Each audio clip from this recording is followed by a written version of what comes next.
Hi, everybody.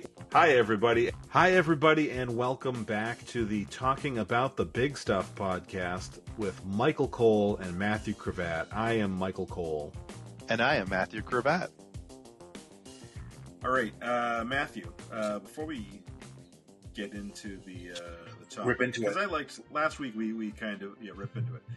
Last week we did a little bit of shooting the shit before we dove into the topic, and I just wanted to. I know that this is probably not a big thing for you, but I've been trying to watch as many Best Picture nominees as possible. I know a guy used to do a podcast about that shit. Yeah. Oh, by the way, your boom is in the shop, just so you know. That's fine. I'm fine with it. It's so I watched Conclave this 2 nights ago, and it's on Peacock. I don't know if you have Peacock, but I've got enough ways to get into the movies. It's fine. I've seen 4 of the Best Picture nominees, and I love all 4 of them. But yeah, so I just thought I would let you know, because Conclave is pretty interesting. It's about the Pope, the election of a new Pope. And right. I'm familiar with the thriller. Yeah. For right now, I'm going to probably post this on Instagram too, but right now my rank is The Brutalist, probably Wicked, and then Anora and Conclave are after that, but they're all good so far. All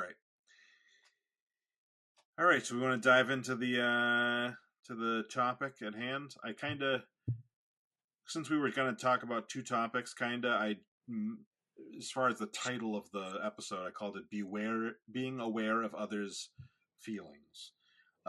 Because I think that kind of addresses both things that we talked about. Well, I just feel like that those conversations will flow together, even if we don't intend it to. It just will. Yeah, because I'll say we kind of had to have a conversation with Logan yesterday about this. And okay, we'll rip into it. Let's get the camera going. We'll rip into it. The camera, what? It's good. Are we streaming? Are we moving? Are we grooving? Yeah, we're streaming. Okay, we're moving. We're grooving. Let's rip into it. Yeah, we have probably like 3 minutes of Alex talking and nobody hearing it. All right, so being aware of others' feelings. So last week, Logan had a basketball game against a couple of his friends, and like 5 or 6 of his friends went out for ice cream afterwards. And we're sitting at Goodberry's. You know where Goodberry's is, right? Near us. And there's a table with 4 seats and a table with 5 seats, and they're cemented in, so you can't move seats around. And you can. You have to be very motivated. Yeah, you have to do The Rock in the Fast and Furious movie. So the first 4 kids who get their ice cream sit at the table with 4 seats, and they leave the table with 5 seats empty. And Logan goes over, because he's like the 5th kid out of 6 or 7 kids, I guess, total. And he goes over to the table with the 5 seats, and he goes, "Hey, morons! There's a table with 5 seats. Why'd you pick the table with 4 seats?" And Sarah and I are like, "Don't call them morons. What are you doing?"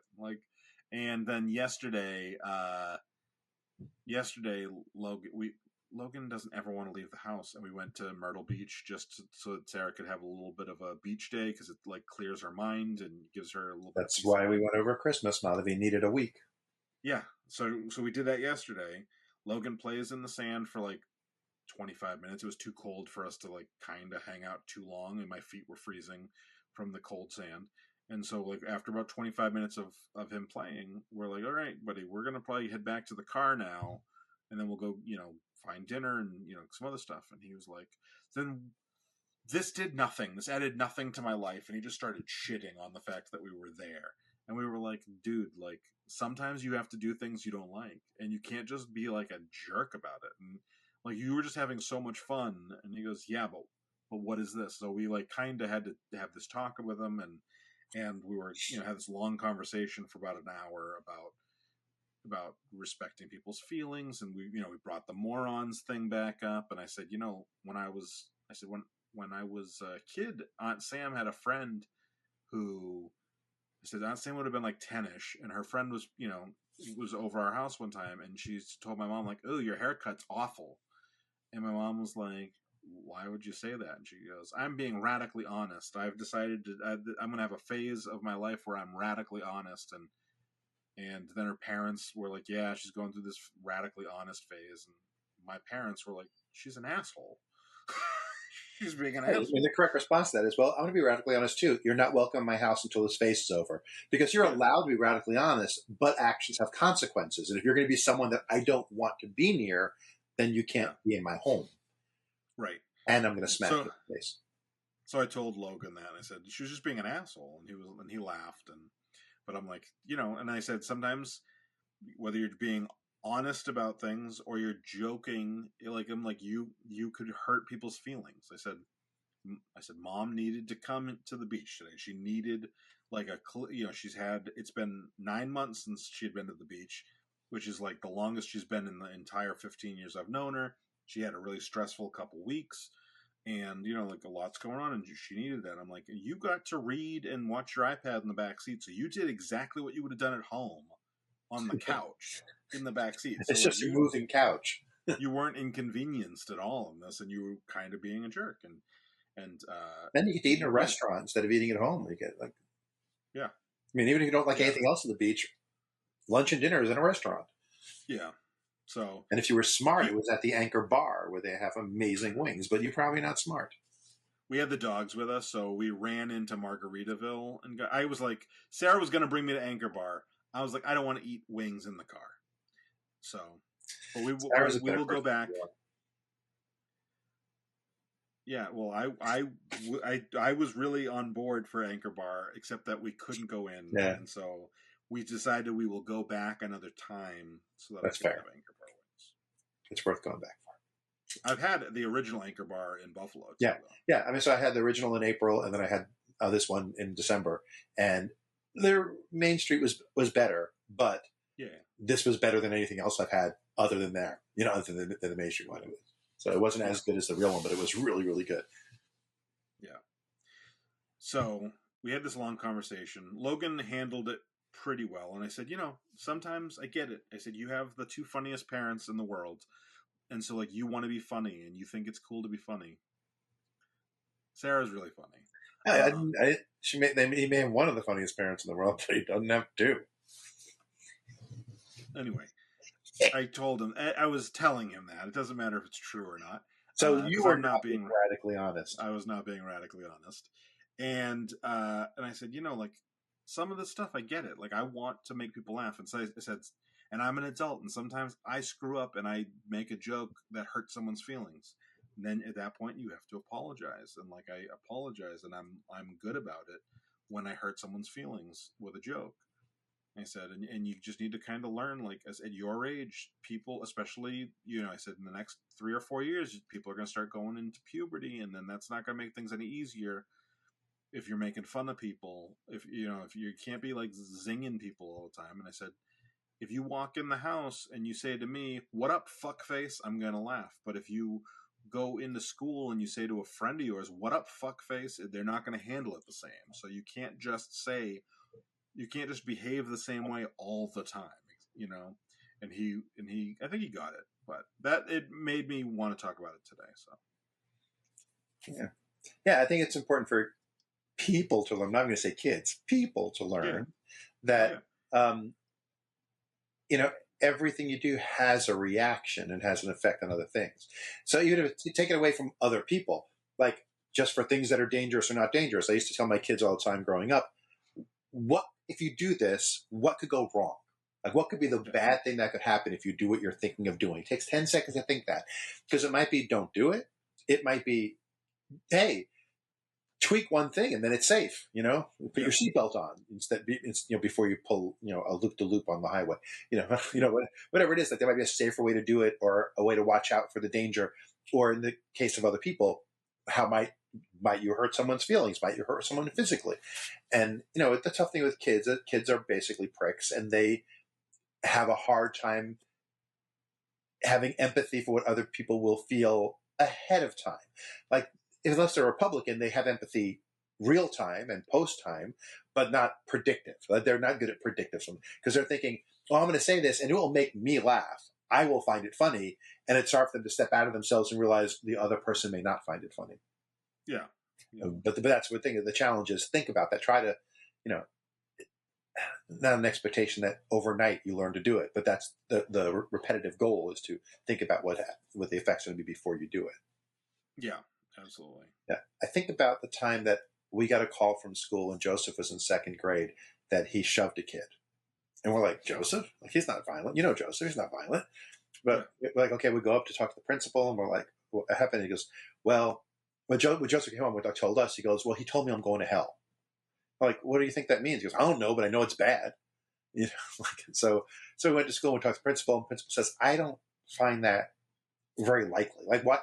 Like, a second grader is not going to tell another second grader they're going to hell. That's not the way they talk. And I'm like, we never say the word hell in our house unless it's sexual. You know, my kid would not know to say that somebody told him. I'm just fucking with you. I was saying, how is hell sexual?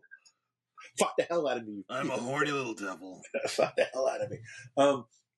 Like I think it's like Joseph wouldn't know to say that because it's not a bad thing to him. Like, and she's like, well, I'll look into it, whatever. And then Madhavi had something to do with the PTA, like picking up copies of something or to distribute or something. So we're hanging out in the office.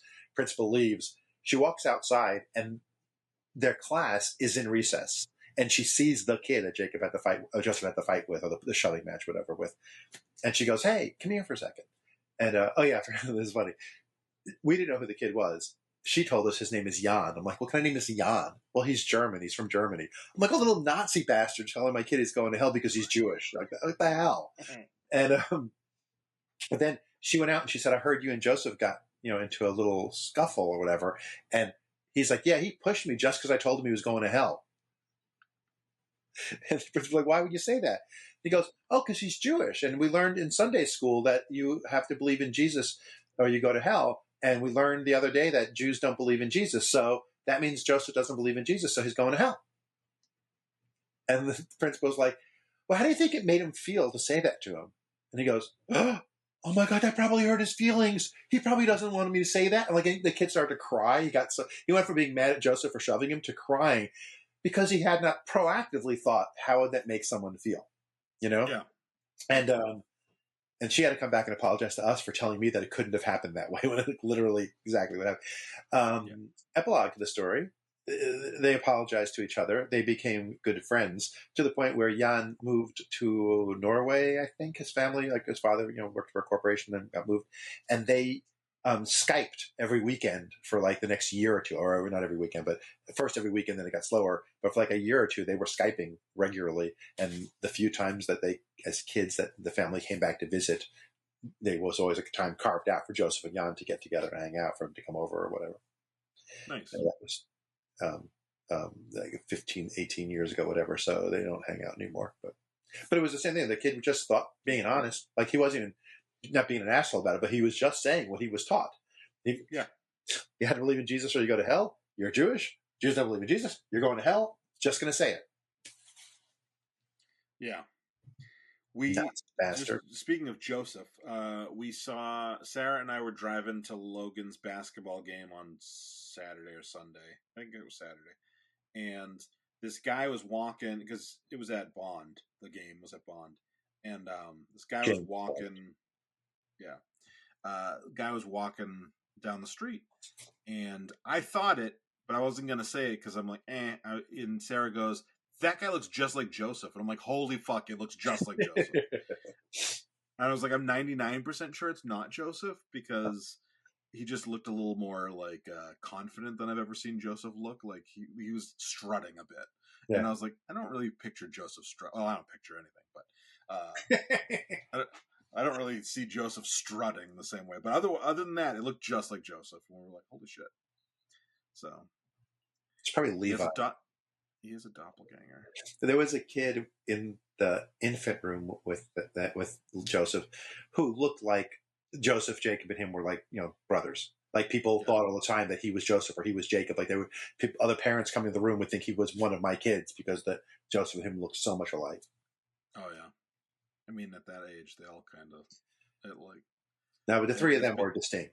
Like it was, like people used to like walk in. Did you say daycare, or did you say in preschool daycare? Yeah, when they were like infant. Oh, I thought you were saying the nursery at like No, no, no. the Sorry. hospital, and I was When I like, was a kid in New they York, all look like a blob at that yeah, point. in New York, it was nursery school, not preschool. That was the term. So in my head, sometimes still Oh yeah, nursery yeah, schools yeah, when I yeah. said that was the No, term. and I was just thinking of like when they're all in the row of Yeah. babies. Yeah, he I was wasn't like, a little egg who the roll fuck can baby. tell a difference Yeah. between one white baby and another Well, white baby, or one brown baby? And let's say I was scared about that when Jacob started daycare. Like, how am I going to know which one's mine at the end of the day? Because don't all babies look alike? And then you get there, I'm like, oh, they all look different. I do know which one's mine. If I don't, when Logan was in daycare, if I didn't wear my glasses, there was several times where there'd be like 3 or 4 blonde kids not facing me, and I'd be like, and I wouldn't have known what he wore that Just morning. grab one. And I'd be like, Logan, I don't know. I can't tell from here which one's Logan, but it's Logan that I'm looking for. I think it was the worst parent in the world. The daycare teachers. Like, give me the one called Logan. I'll take it. Give me the one. That's good. I should use that. Yeah. I don't know if I'm going in the room and I'm looking around. I'm like, there's no one in the room. And there's a note on the door saying, if your child has sunscreen, we're outside. Otherwise, the kids without sunscreen and without a permission slip are in room 1. Go over to room 1. I'm like, I'm pretty sure none of these are my kid. And I don't have sunscreen for my kid. And that went outside, and Jacob's in the lap of one of the teachers. And I'm like, yeah, I don't think he has sunscreen. And they go, yeah, but we looked at his mother's complexion and his complexion. And we figured he's probably safe sitting in the shade. He's not going to get too much sun. Like, nice. He just turns brown. I saw I am not a fan of honesty. I mean, I'm a fan of the song. I really do like the song, Billy Joel's Honesty. Madhavi and I went with some friends once to Billy Joel and Elton John, the head-to-head concert where they have like 2 pianos head-to-head. And the first song he sang was Honesty, and Madhavi and I were quietly singing it to each other. Not enough for anyone to hear us with my voice. But people around us, maybe mostly Elton John fans, I don't know, were like staring in shock that we knew the lyrics to the song. And it was like in the early 90s, I guess, late 80s, early 90s. And so maybe like it was an old song. It wasn't a current, we didn't start the fire or whatever. So, and it was like people were freaked out that like, why do those weirdos know the words to this weird archaic song? So I like the song, but I think honesty is overrated as a virtue. Yeah. It's fine to be honest. It's fine to be honest with people and share. That's great. But there's nothing wrong with white lies or lies of omission that will be better than telling the truth. Like saying, wow, that new hairstyle makes you, look like a 1960s astronaut's wife. It's hideous. There's no reason to be honest about that. It doesn't help the world. Doesn't make the world a better place. No. You can say, seeing you look like that makes me want Tang. Still honest, but not as brutally honest. Yeah. That's what I told Logan. I said, like the example I like to think about is like some people think honesty is the best policy, but like not always. I said, think about a woman. Free returns without a receipt. That's the best policy. Yeah. I said, think about a woman getting married and putting on her wedding dress. I said, if it's the morning of the wedding and she puts on the wedding dress and the wedding dress doesn't fit great, you don't tell her that because there's nothing she can do about it. But if she has toilet paper stuck to her shoe, you can tell her that because she can fix it. And he was like, oh, okay. And he like got it. And I was like, because I just genuinely think like, if there's no benefit to anybody, literally anybody, if you're like, oh yeah, you look fat in your wedding dress today. Well, I can't do anything about it. Depends how you spell it. Yeah. Yeah. Okay, Chris. For the younger people in the audience, in the old days, fat with a PH was a positive word. Yeah. Pretty hot and tempting is what it stood for. If you say so. It's from, is it Money Talks with Chris Tucker and Charlie Sheen? I don't believe I saw that Heather one. Locklear, he said, damn, you look fat. And she was like all shocked. He goes, PHAT, pretty hot and tempting. I did call someone a wench once, and when she got upset, I was like, no, it means wonderful, energetic, nymph-like, charming heroine. Is that true? Yeah. I mean, it's true that I said it. Not true that it means that. It's true that we were at we were in London at a madrigal dinner, and I was like, pour my drink, wench, because I said the wenches need to serve the men. She was like, you said what? I was like, oh, it means wonderful, energetic, nymph-like, charming heroine. She's like, it's bullshit, but it's funny. Okay. And she poured my water. Nice. So speaking of joking, like joke truths, like you just mentioned, you one of the things that you had kind of talked about segue was when when you get called out on your shit.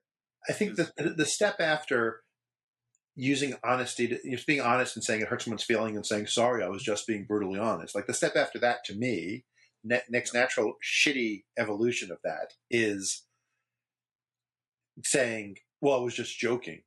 The saying, I think of, I hurt your feelings, but you shouldn't have your feelings hurt because I was joking when I said a horrible thing to you. Yeah. And as someone who knows how to make jokes, and for anyone who doesn't know how to make jokes, that's not a joke. Just so you know, being mean to someone because it makes you feel good, that's not a joke. Right. And just because you get a laugh doesn't make it a joke either. Like I was explaining to Logan, I forget, this was a different conversation. But I said to Logan, like, because I said sometimes people laugh out of shock. Sometimes people laugh out of discomfort. And sometimes, so like, just because you're sometimes getting people a laugh, laugh because they see you naked for the first time. Yeah, it's true. They laugh that nervous laugh of like, oh, I've never seen one that small before. Which is not a joke. I keep telling them it's not a joke. Anyway, but what was I saying? You're saying that Logan, the first time he saw you naked, laughed, and you told him there's different ways to laugh. Yeah, no. So anyway, the laughing thing, but so I told him that. And, not everything's a joke. Not everything that gets a laugh is a joke either. But I told him that, and then I was back to what your point of like people saying, "Oh, I was just joking." Have you ever? I'll look it up which one it is, but Mike Birbiglia had a special. Do you ever watch any of his specials? Clips. I don't think I've ever watched a beginning to end special of the Birbigs. Oh, they're on Netflix, and I love his specials, but I can't. I rarely watch. Thank God for Jokes or something. I'm looking it up right now, but he has this. I think it's Thank God for Jokes is the name of it. Thank God for Jokes, and he talks about the whole special because he does themed specials. So like his are stories. They're not jokes the whole time. They're not. It's it's almost more like a one-man show than it is like a stand-up special. All of his specials, or his last 3 or 4. Thank God for Jokes is his mom said to him something along the lines of, I think it was the Charlie Hebdo stuff. She was like, can't they just not joke about that? And he's like, well, I don't think that's how it works.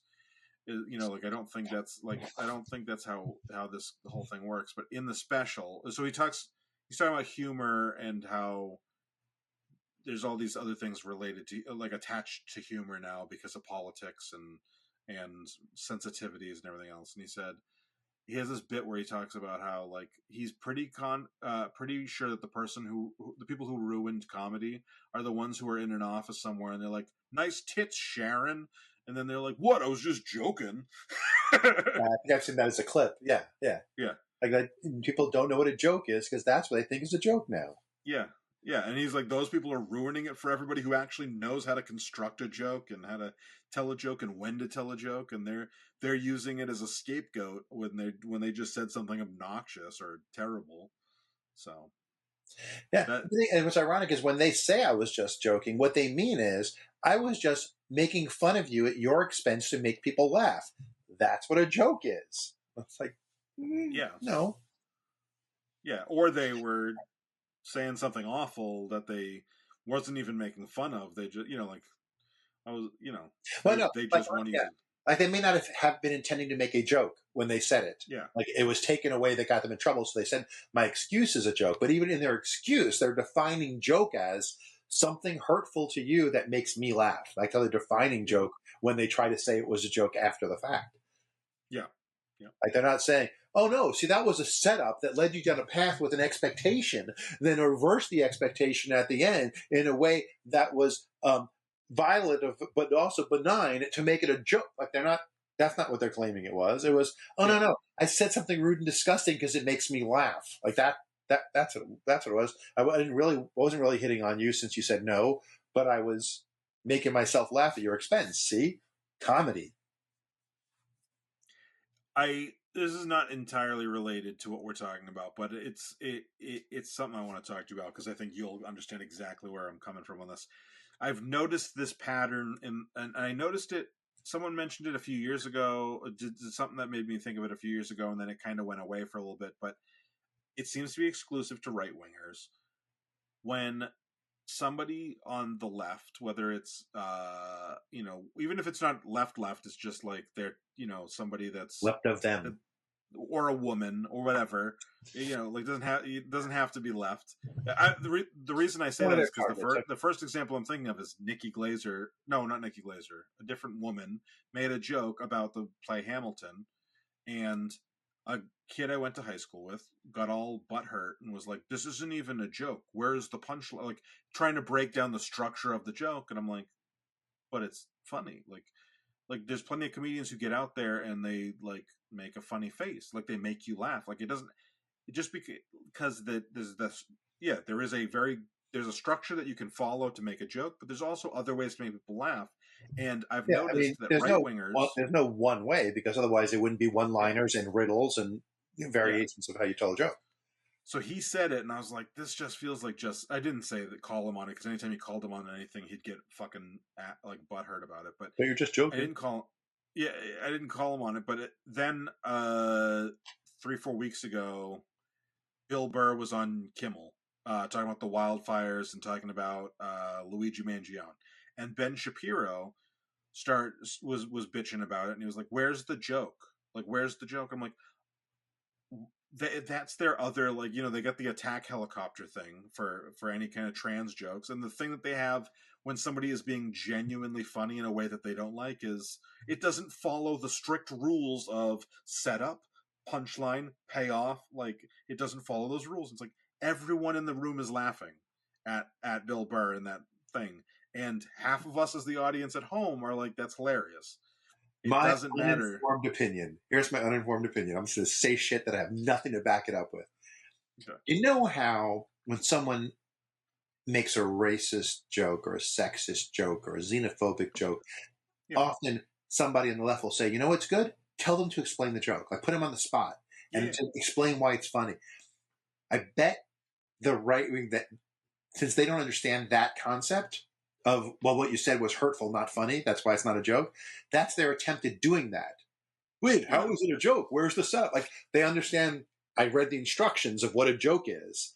So that must be what it means to tell them to say, explain the joke. Like, they don't get that. That's not why we're saying, explain why your racist comment was funny. That's not, we weren't saying, tell us the setup. Like, that's not like, they just don't understand. Yeah. Yeah.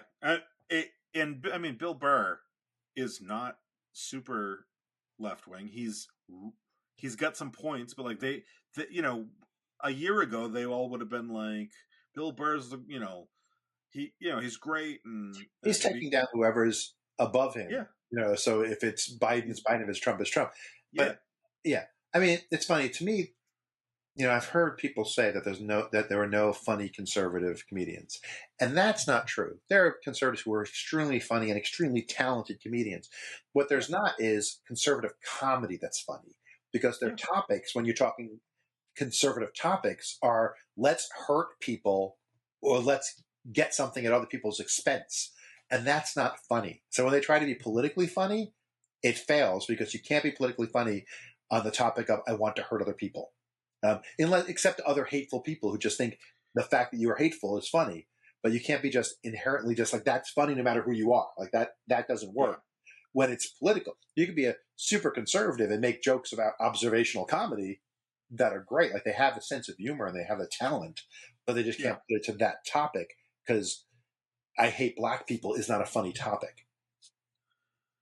Yeah. And that is, I'll just say it for everybody, synonymous with being a conservative. Because if you don't hate people of color and women and anyone different than you, then you're not really a conservative in today's world. You're just not. Yeah, I think that unfortunately a huge portion of the conservatives, the people who voted conservative, are completely head in the sand about any kind of real stuff, and then they're like, gas prices, gas prices. You know, like I think that's all it is. Yeah, and they're too stupid to know that the president doesn't choose the gas prices. Yeah. So, but my favorite thing right now is reading in Reddit the Trump regrets areas and the celebrity my face areas when it's so the conservative complaint of, boy, the tariffs are fine, but not in my industry. My industry will be bad. Firing all the government agencies is fine, but not the agency that I need. They're good. Yeah. Hiring freeze is fine, but my wife had a job offer, so don't know hiring freeze in the VA.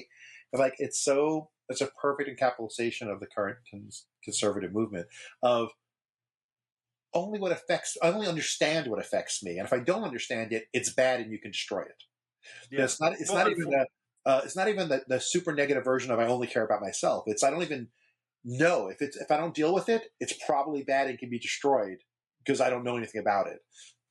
Unfortunately, a huge part of this is actual like on the ground blue collar or your average non politically not your average conservative voter who is not necessarily up to speed on stuff. I think that they tend to have the idea that if I don't know what it does, it must do nothing, or it does nothing important.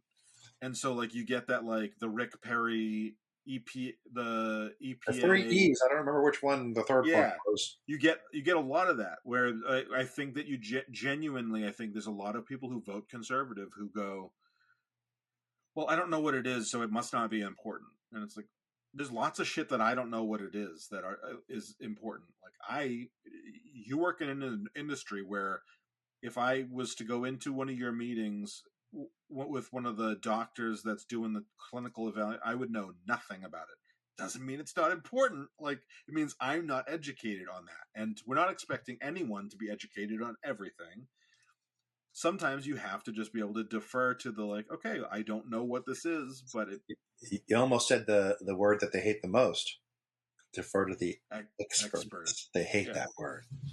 Yeah, but it's not. I mean, in some cases, it absolutely is defer to the experts, but in some cases, it's just like I'm having a hard time thinking of an example of a government thing where I'd be like, I don't know what that does, so I'm not going to vote one way or the other based on it. And you know what I mean? Like, I'm sure there's plenty of government stuff that I don't have a fucking clue about. That if I did, I'd be like, oh, okay, then keep funding it or whatever, you know. But it's such crazy hubris to think that like oh well I don't know what that is, so it can't be important. It's like, well, you could I would say that even like probably the highest expert, right? I don't know what that is, so I better not make a decision about it because I don't know enough to be informed.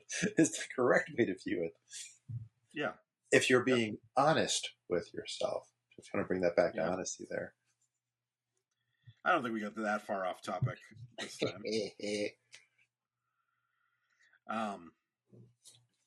Just joking. Just making a joke. Jesus. Just making a joke. I do like your theory though that conservatives are just they don't know how to like combat the like why is that funny? Like I like that theory. Hey, they just go by why is that funny? What makes things funny? It is a joke, a story with a humorous punchline. Aha, was yours a story with a humorous punchline? Yeah. To be fair to Ben Shapiro, I don't think he gets a lot of stuff. I think that. Are you saying his sense of humor is dry? Is dry, yeah. I wasn't gonna word it that way, but I was gonna say like I think that like the fact that, to be completely fair to him, you know, obviously what he said was ridiculous, but the fact that he took such like umbrage with that song and was like, this is actually a medical condition. It's like they don't actually they're being they're exaggerating. Like they're not actually needing a bucket and a mop. Are you fucking crazy? Like if you take this seriously, like no one is listening to that. Ben, just in case you're listening to the pod, because I know you do. I know you hate listen. Here's how it works. The years of you not being able to get your wife's vagina lubricated is the setup. you telling the world that you can't get her lubricated was the meat of the story, and me saying your sense of humor is dry is the punchline. Just so you know, that's why it was funny, Ben. Just want to tell you that was a joint joke that you and I did together, Ben. You told the story, and then I came in with the punchline. Just so you know that. And thank you, Ben, for that setup. I appreciate it. You're a good team player. Yeah. Anyway, back to Luigi Mangione, Italian American hero. Italian American hero. It's me, Luigi. I was watching I saw a thing on Instagram today, and it was if they said Luigi Mangione sounds like what J.K. Rowling would have named Harry if it took place in New Jersey, and then they were like, and Hermione would be Gianna, Gianna Rose, and I was like, oh yeah, Luigi Mangione. I need a Jewish character. I will call them Goldstein. She's like, and he'll look like the Protocols of Zion. Anyway, so radical honesty. Yes, I had a professor who he said the reason to be honest, as he said, was because we developed language to communicate, and if you're not being honest, you're not actually communicating. You're doing the opposite, you're miscommunicating. And my challenge back to him, that he was a better arguer than I was, because I was a 19-year-old, didn't know what I was talking about, but sometimes that's not my goal. My goal may be for you to invite me to dinner, so I'm going to flatter you and say things that aren't true to change your emotional mood so that I'll get something from you. It's not always just to communicate facts. That's not the only goal in communication. And so mine's lying is more important. And having been raised Jewish, I'll tell you, there's nothing wrong with lying. Nowhere does it say, thou shalt not lie. It says, don't bear false witness against your neighbor. And you can assume neighbor meant other members of the tribe, like other Jews. It didn't just mean the guy directly next door. But don't bear false witness is way different than don't lie, right? That's like don't frame someone. Don't get them punished for something they didn't do. It doesn't mean don't lie when you work at half an hour late and you say, oh, well, there was an accident and I was the last one to leave while the guy was laying on the floor. It's okay. It's not, if people who think lying is a sin, I'm like, where did you get that from? Because I don't know where that says it in any of the books, especially since the Bible starts, in Judeo-Christian with God. Like, first thing he did is lie to Adam and Eve. If you eat that fruit, you're going to die in a day. Like, the first thing he did was lie. That didn't happen. Yeah. But it's different rules for he than for thee. But you're supposed to, what would Jesus do? He would lie and say that eating the fruit kills you. I mean, setting the example. True. But it's also setting an example of why. It's like, they don't understand right and wrong, so I can't appeal to the morals to tell them don't eat the fruit of knowledge because they don't have knowledge. So I'll tell them it's dangerous to them. Because, like telling your kid, I don't want my kid to run out in the street or run and go with a stranger. So I got to tell them every stranger is dangerous, so they don't go with 5 different strangers, and the 6th one is the one that doesn't actually have candy in the van. Yeah, and I think that. And I think your son, by the way, is very suspicious, because no matter what van I rent, he never comes in when I offer him candy. It's because it's not candy that's going to get him. I know. He goes, candy, I'd love somebody who's running over, and he goes, Matthew, fuck. And he turns around and walks away every time. Yeah. Yeah. He told me that he thinks it's just because he's just going to get, is it gelt? Is that what the... Gelt is Yiddish for money, but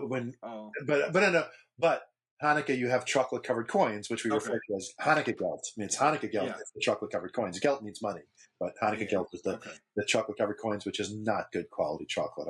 Exactly, that's what the joke I was trying to make. Yeah. I didn't have a proper set-up punchline, so I'm sorry. But... Just, you're a Jew, I hate you. Yeah, I understand. Yeah. I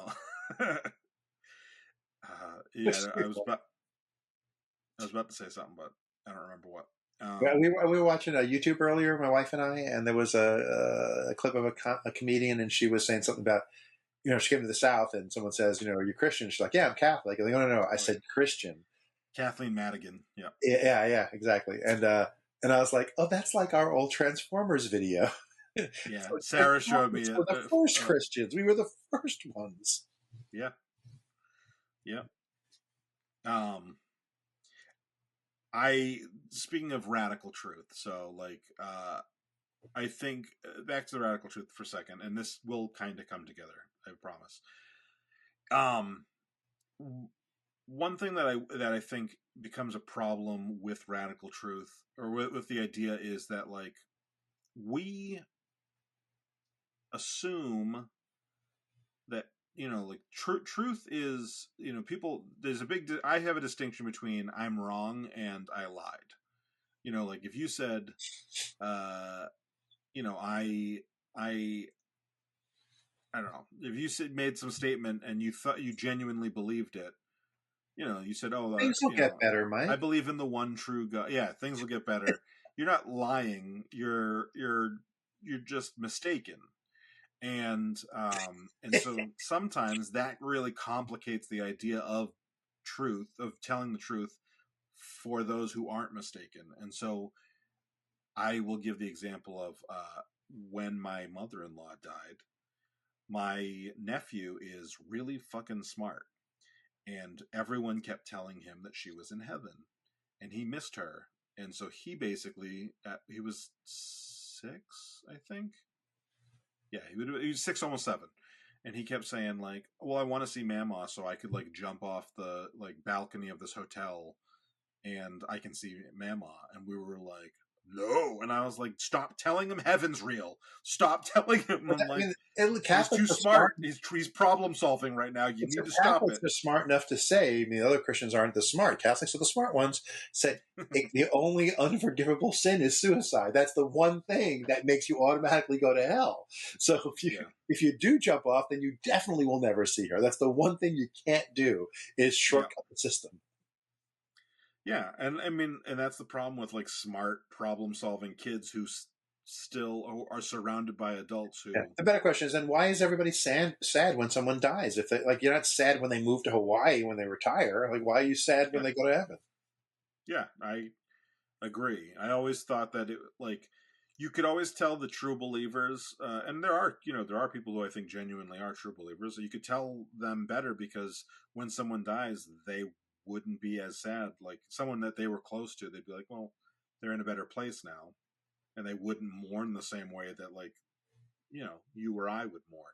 The people who mourn the way you or I would mourn, you're like, but you believe there's more. Like, so what's You're going going to on see there? them again, right? So like I'd really enjoy hearing somebody, and I think I could see my dad doing this, although my dad doesn't really believe in God. But like, I could see him if he was called out on that, I could see him being like, oh no, they're going to heaven, but I'm not gonna.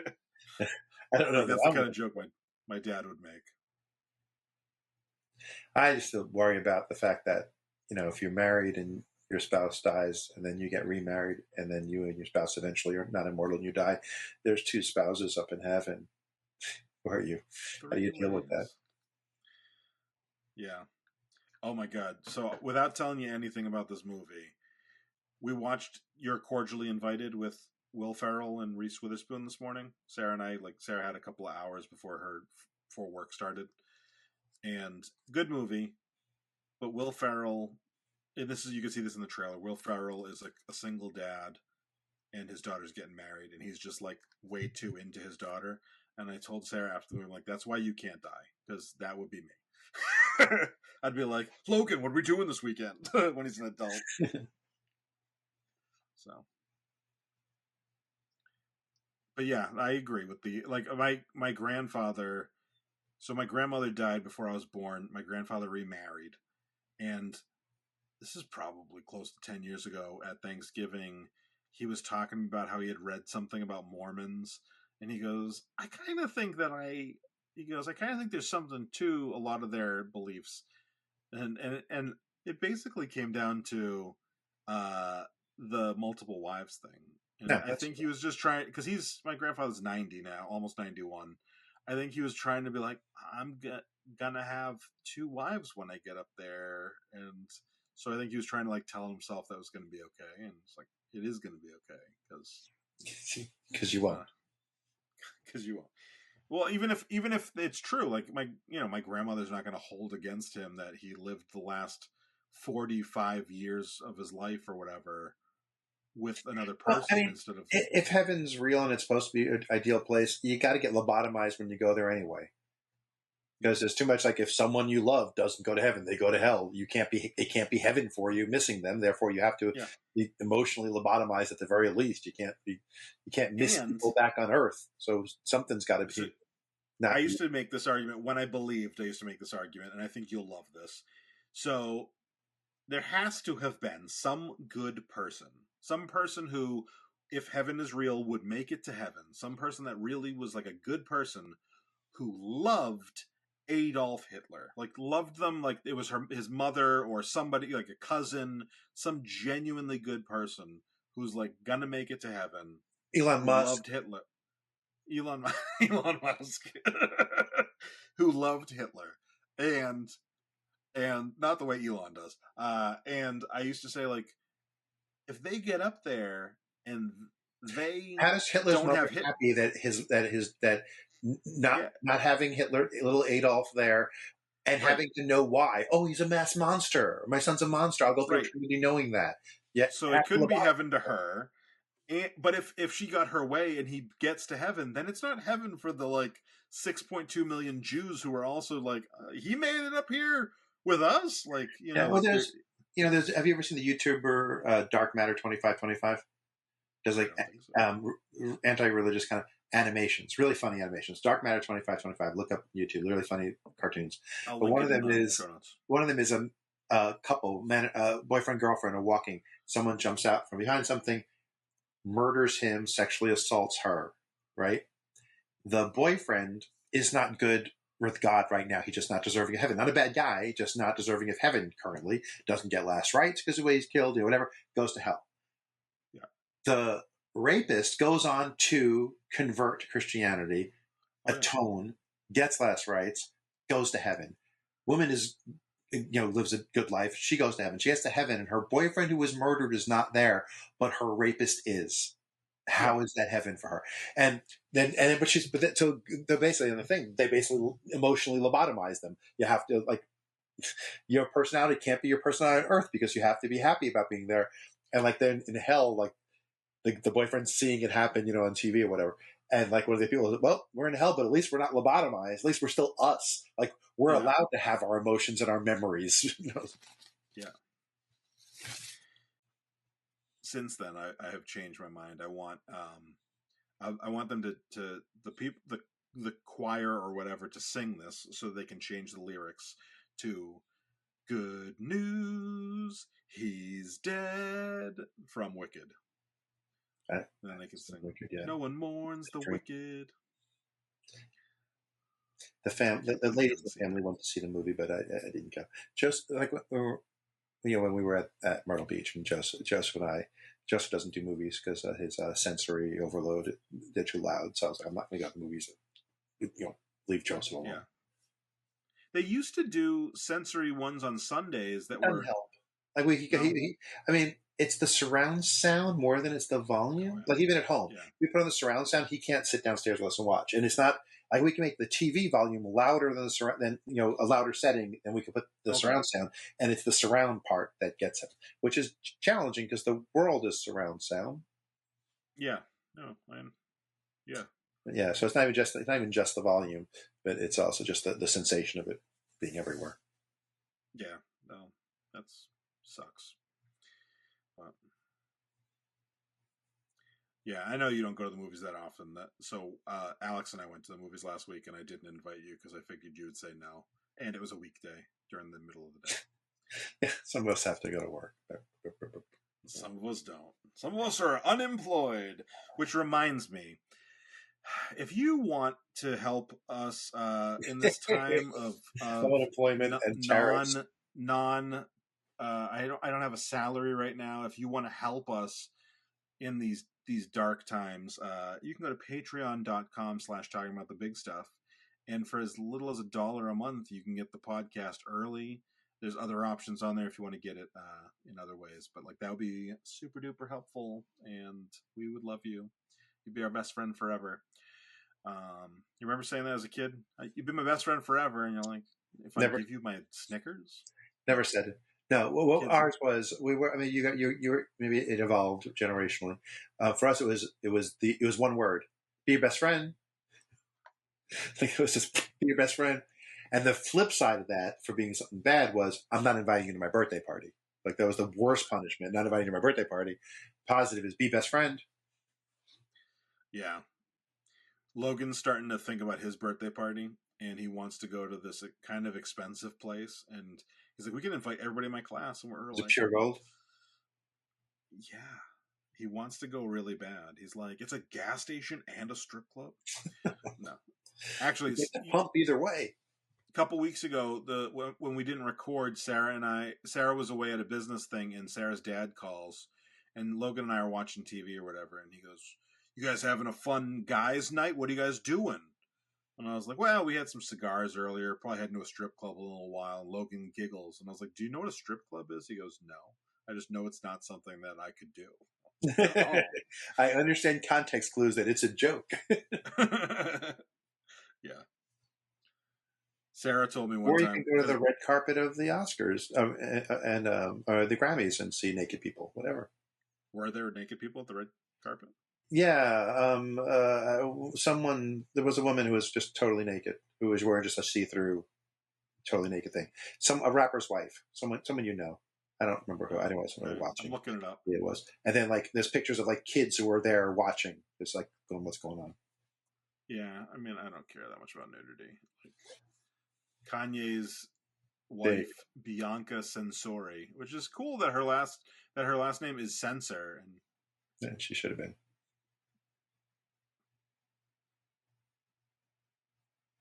it's weird too that Kanye's like talking about like too much sex in the media all the time, and then he brings his wife basically. Yeah, there's so much checks on me. There's pictures of my wife.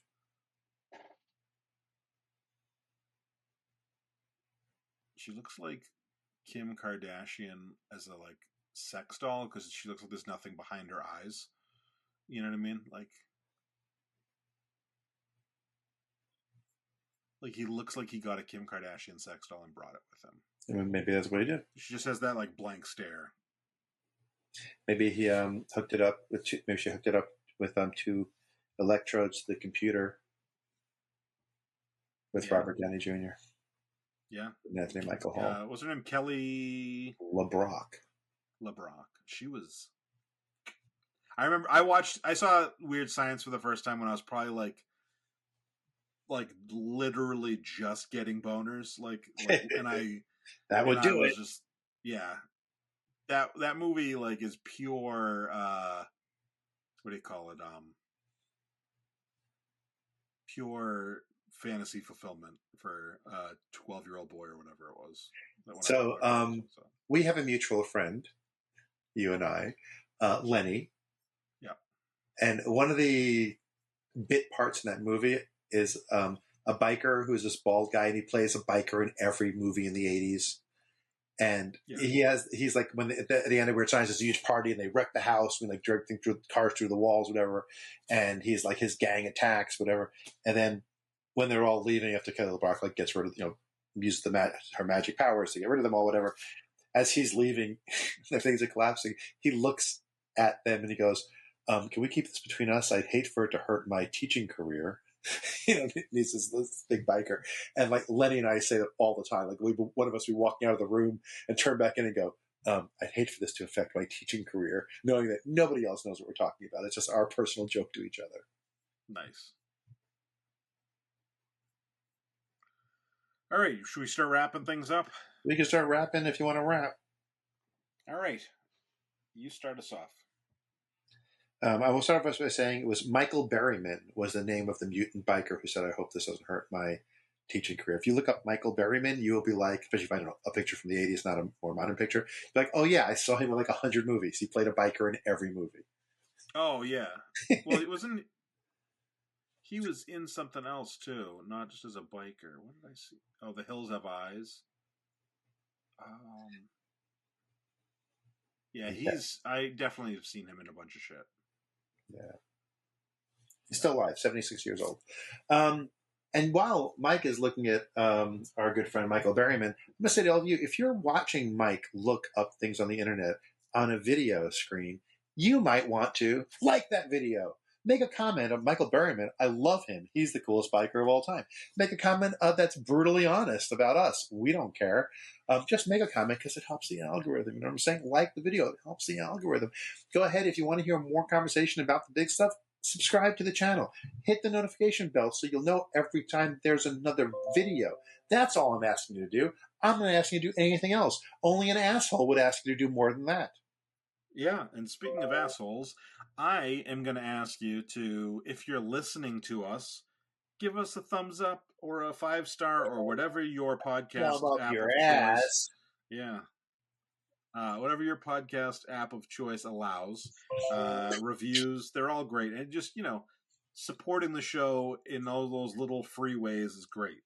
If you want it to be a not free way and you want to give us some money, as I mentioned earlier, you can go to patreon.com/talking about the big stuff, where for $1 you can get the show 4 days early, $3 you can get the show with some extra goodies, and for $10 you can get the complete uncensored mess. Meth? The meth? We're giving the meth away now? We're giving the meth away. It's for a high tier. Yeah. Yep. And like I said, some of us on the podcast do not have a job right now, so you would be helping, and you would be showing how much you care about our feelings. That would be great of you. So, all right. You got any last thoughts, Matthew? I just want to thank everybody for being with us to talk about the big stuff in a way that was brutally honest and a little bit of an asshole. Remember, the conversation doesn't end here. It's just the beginning. If you have thoughts or questions or topics you'd like us to tackle in a future episode, drop us a line on our social media channels. Engage with this video when you are now watching it as a VOD on YouTube. Send us an email. We love hearing from our listeners, bringing us topics, because if you leave it up to the three of us, we're going to eventually be talking about underwater basket weaving. So we would appreciate you guys reaching out a little bit. Don't forget to subscribe to Talking About the Big Stuff on your favorite platform. Give us a 5-star rating. Engage with it. Criticize us. We need to grow and be better, and you're going to help us be there. You're going to help us get to that point. It really helps us more to reach out and also to keep the conversation going. Thank you for tuning in. We'll be back next week with more big ideas and more thought-provoking discussions. Until then, stay curious, stay informed, and keep talking about the big stuff. The preceding podcast has been a Chocolate Diamond Media LLC production. Copyright 2023, all rights reserved.